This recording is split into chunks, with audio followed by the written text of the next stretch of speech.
இன்றைய இயேசுவின் வார்த்தைகள்.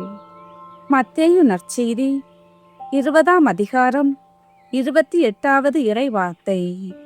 மானிட மகன் தொண்டு ஏற்பதற்கு அல்ல, தொண்டு ஆற்றுவதற்கும் பலருடைய மீட்புக்கு ஈடாக தம் உயிரை கொடுப்பதற்கும் வந்தார் என்று கூறினார்.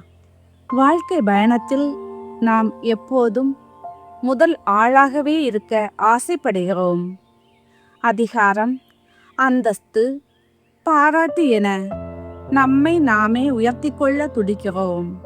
ஆனால் விண்ணுலகின் அரசராகிய இயேசு கால்களை கழுவும் சீடராகவும் சிலுவையில் பலியாகும் செம்மறியாகவும் தன்னை தாழ்த்தி கொண்டார். தவக்காலம் என்பது நம்மிடம் இருக்கும் நான் என்னும் அகந்தையை சிலுவையில் அறையும் காலம்.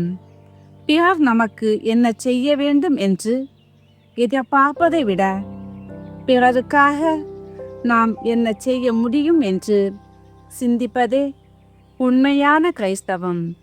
உடைந்த இதயங்களோடு இருப்பவர்களுக்கு ஆறுதல் சொல்லவும் சுமை சுமப்பவர்களின் பாரத்தை பகிரவும் நாம் முன்வரும்போது அங்கே இயேசுவின் பலி முழுமை பெறுகிறது. அன்பு என்பது வாங்குவதில் இல்லை, நம்மையே அவர்களுக்கு உடைத்து கொடுப்பதில் இருக்கிறது. அன்பே உருவான எம் இறைவா, உமது தாழ்ச்சியை கண்டு என் உள்ளம் உருகுகிறது. நான் பெரியவனாக இருக்க ஆசைப்படுவதை விட ஒரு சிறிய கருவியாக உமது பணியில் இருக்க அருள் தாரும். ஆமேன்.